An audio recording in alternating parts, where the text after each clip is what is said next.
Inclusive tem apuração aí do Caio Junqueira, porque os economistas da equipe de transição do governo eleito avançaram durante o final de semana na defesa de uma proposta de emenda constitucional diferente da que tem sido defendida pela ala política. Vou explicar para vocês agora. Olha só, a ideia é permitir uma licença para gastar de 130 bilhões durante o ano e com valores descritos ali na PEC também. Caio Junqueira traz essa apuração para a gente. Caio, essa licença menor para gastar, então, difere muito dessa PEC que está sendo ventilada, que tem sido dita aí no valor de 175 bilhões de reais, né? E essa tem sido uma proposta dos economistas da equipe de transição, é isso? Será que vai convencer a ala política? Vamos lá. É importante dizer que tem todo esse debate da âncora, né? E os dois aqui são craques em economia, mas esse debate da âncora, no meu olhar de repórter político, não entrou ainda em quem precisa entrar, que é na cabeça, por exemplo, do presidente eleito, na cabeça, talvez, do mercadante, né? Na cabeça desse núcleo político, do Wellington Dias, do Reginaldo Lopes. Esse é um debate que está ali, né? Rodeando, está na mesa. Mas eles reconhecem que é preciso trazer essa carta para a mesa. Não, eu acho que tem uma divergência quanto ao momento. Vai ter um choque de realidade. Não, porque a gente está falando, ó, tem a proposta do Tesouro? Tem a proposta do Felipe Salto? Tem a proposta do Serra? Tem. Mas o poder político que saiu das urnas e quem comanda esse governo eleito, que é o presidente, que está lá na COP, está querendo comprar uma dessas ideias? Não me parece que isso esteja acontecendo hoje. Eu não estou falando isso como algo positivo, sem juízo de valor. Estou falando, está rodeando, mas o sinal é de que a PEC que vai valer é a dos 175 bi. O que nós estamos falando? Já desde a semana passada, aqui na CNN, acho que na quarta ou na quinta-feira, falamos aqui sobre isso. Começa a ter uma divergência dentro da equipe de transição, que sequer os economistas haviam se reunido pela primeira vez sexta. Oi? Os economistas da transição, estamos falando do Pércio Arida, do Guilherme Melo, do Nelson Barbosa e do André Lara Rezende. Eles sequer tinham se reunido ainda para debater a PEC. Foram marcar a reunião na quinta para acontecer na sexta-feira. Enquanto isso, o texto do 175 rolando. De sexta para cá, e essa que foi a apuração, formularam ali uma outra ideia, que é um waiver, uma licença para gastar de 130 bilhões, especificada na minuta para onde iriam esses recursos, sei lá, 50 bi para Bolsa Família, 20 bi para salário mínimo, e com prazo de duração de 1 ano. Só que também, mesmo essa, não me parece que até agora, que elas são 7h21, do dia 15 de novembro, dia da República, essa tese foi comprada ainda por quem decide. O Lula está falando lá na COP, e nessa reunião que ele teve com o Rodrigo Pacheco, pelo que eu vejo, acho que a Folha subiu essa informação, de que o texto é o de 175. E quando a gente conversa com o Zé Guimarães, quando conversa com o Wellington Dias, com o Reginaldo Lopes, é 175 que vale. Então esse debate, beleza, economistas, está rolando, maravilha, mas não me parece que quem manda e quem decide está comprando, pelo menos agora. Pode ser que daqui a pouco, em fevereiro, né, comece para valer esse debate. E também pode ser que semana que vem, poxa, tudo mudou. Mas está muito bem encaminhado, pelo que eu sinto, a PEC com 75 bi. A sensação que eu tive conversando com economistas é que não há uma alegria, um otimismo de observar que vai ser desse jeito. A sensação abriram uma porta para essa discussão. Sim. E essa discussão começa de um ponto de partida, que é a referência com a dívida pública. E só isso, diante do que a gente tinha na semana passada, já é um baita avanço. E os economistas sempre se contentam com muito pouco nesses debates dos políticos, né, Fux? Não, eu acho que assim... Perdem quase todas. Quem vai ter... acho que quem vai ter que realmente referendar isso é o Congresso. Sim. O ministro da Casa Civil, né, o Ciro, ele já informou que o PL aceita aprovar o valor relacionado ao aumento do salário mínimo e o valor relacionado ao aumento do Auxílio Brasil, futuro velho Bolsa Família, para 600.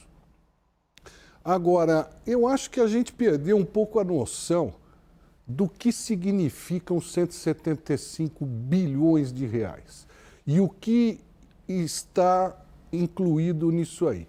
Eu conversei com o Ministério da Economia, eu trouxe até uma colinha aqui para não errar nos números, e a informação que eu tive oficial é de que o custo dos R$200 adicionais para o Bolsa Família é de exatos 52 bilhões. O governo tem dito isso mesmo. 52 bilhões.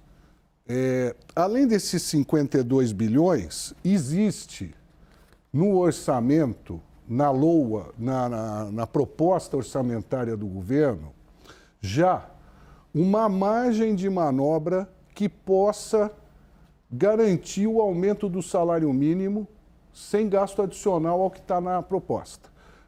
Pela seguinte razão. A proposta foi elaborada supondo uma inflação de 7,5% no ano de 2022. Mas a inflação vai ser 5,5%.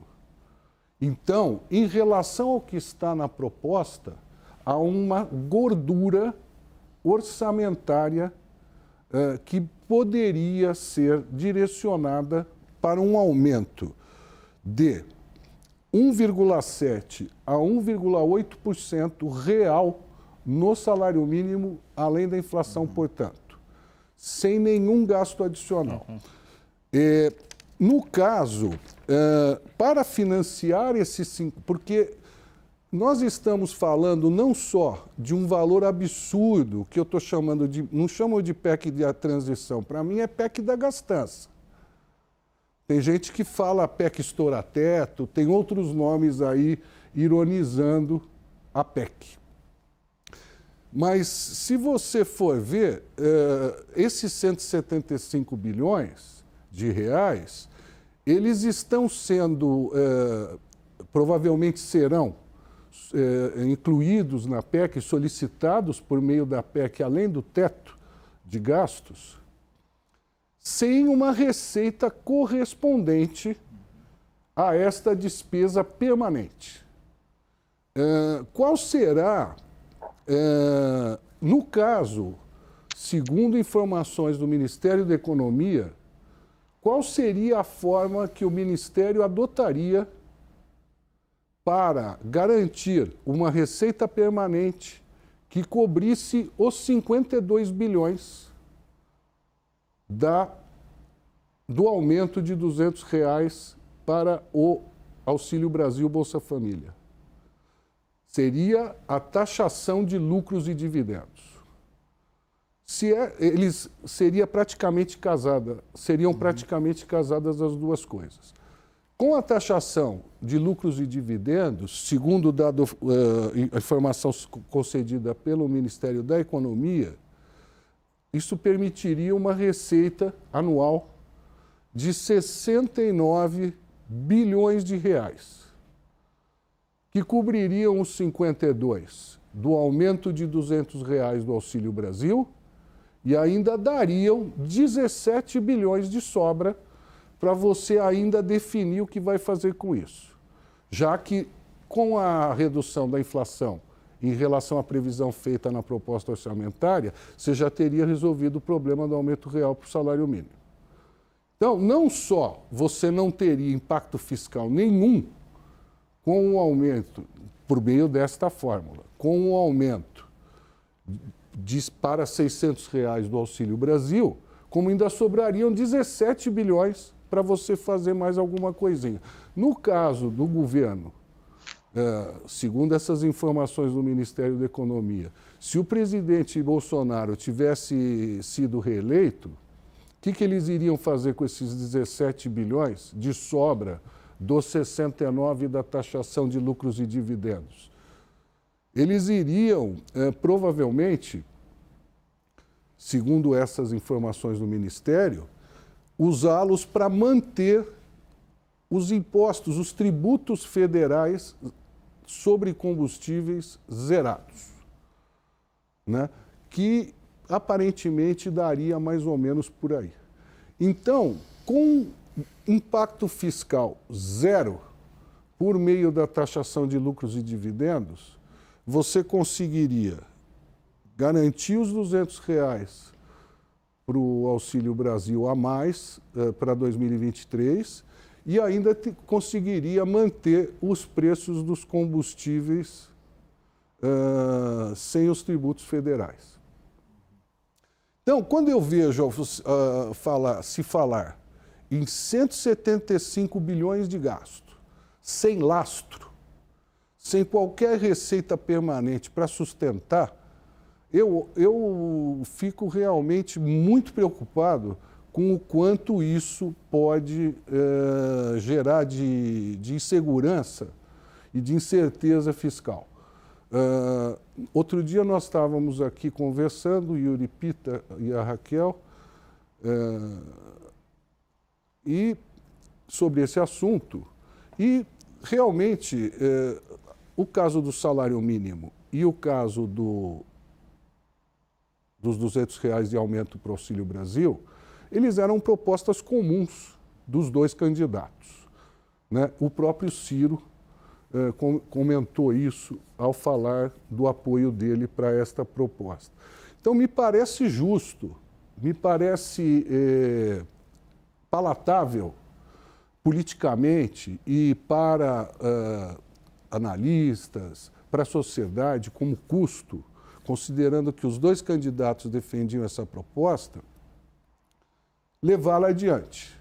Aí fica. Agora, você pode levar essas duas propostas adiante, que são promessas de campanha dos dois candidatos, com custo zero fiscal. Por que você as levará adiante com um custo de 175 bilhões de reais, que equivalem a 2 anos, mais ou menos, de Auxílio Brasil, de R$600? Ou 1 ano, pelo menos, 1 ano e pouco, sem qualquer responsabilidade de gerar uma receita correspondente para bancar isso, né? Então, acho que essa discussão vai aflorar no Congresso. O governo, o novo governo, ele pode falar o que ele quiser. Ele pode falar que vai fazer 175, ele pode falar que vai fazer 350, 150. Ele está no direito dele de propor aquilo que ele julga correto. Agora, ele não pode transferir o ônus de todas as promessas dele de campanha para o orçamento sem qualquer geração de receita que permita ancorar essa despesa e deixando o ônus para a sociedade. Mas o Congresso está referendando essa ideia. Então, mas o Centrão que defende um valor menor vai aprovar parte do Centrão. Parte do Centrão. A gente não pode... O Ciro Nogueira, qual que é a bancada dele na Câmara? 40 deputados. Agora, a negociação está sendo feita direto com o Arthur. Concordo com o que você falou, porque a rigor, e isso eu aprendo muito, principalmente com a minha amiga Raquel Landim no WW, e com o William também. Não, porque ela coloca isso tudo que você falou, vira inflação. Sim, que prejudica o mais pobre. Automaticamente. Trata-se disso. Agora, a negociação, a cabeça do Lula é de 175 bi e com aval do Congresso. Porque o Arthur Lira está topando, o Rodrigo Pacheco está topando isso. Caio. Então... Caio, vamos lá. Já eu volto com vocês, porque o Felipe Moura Brasil tem muito a contribuir também para esse papo com a gente. Conta mais, Felipe. Isso aí Pois é, Kenzo. Eu queria tentar fazer um amarrado aí do que os três estão falando, porque o problema de ter 175 bilhões de reais fora do teto dos gastos, que é o mundo dos sonhos do Lula, é que, sem a regra, o gasto vai poder crescer sem haver necessidade de se cortar de outro lugar. Agora, é isso que o Lula quer. É claro que a gente não sabe, nem ele mesmo sabe nesse momento, se ele vai conseguir isso. E ele quer para os próximos 4 anos. Ou seja, para já cobrir o mandato dele inteiro, para que ele possa cumprir essa promessa eleitoral e ainda tenha uma certa liberdade de turbinar esse gasto às vésperas de uma eleição de 2026, se ele quiser fazer uma sucessora ou um sucessor. Então, há uma preocupação realmente em se ter 175 bilhões de reais fora do teto dos gastos, além, claro, dessa repercussão que a gente viu já ser muito ruim no mercado, com a elevação do dólar, com a alta da inflação, que acaba prejudicando os mais pobres e, eventualmente, em todo esse efeito dominó das engrenagens econômicas, pode gerar numa queda de geração de emprego. Então, é por isso que está tendo essa discussão nesse momento. E a parte econômica, da qual o NACA estava falando, está concentrada agora na questão do endividamento, né? O NACA já explicou que o endividamento é o principal indicador para a gente saber se um país vai bem ou se o país vai mal. Então, quanto maior a dívida, mais ele vai ter que cortar, né? E quanto menor a dívida, mais ele vai poder gastar. O que está nebuloso para mim é justamente como essas propostas, tanto do Tesouro quanto do Felipe Salto, se cruzam e se encaixam com esse mundo ideal do Lula e do PT, de se colocar 175 bilhões de reais para fora do teto, quando, na verdade, você tem gente aí pensando em jogar o teto fora para criar uma outra âncora fiscal. Quer dizer, o que vai sair disso tudo, desse bolo, de toda essa tensão? Essa me parece que é a questão que se coloca nesse momento. É só esse contexto que eu queria fazer. Boa amarração. Obrigado, Felipe.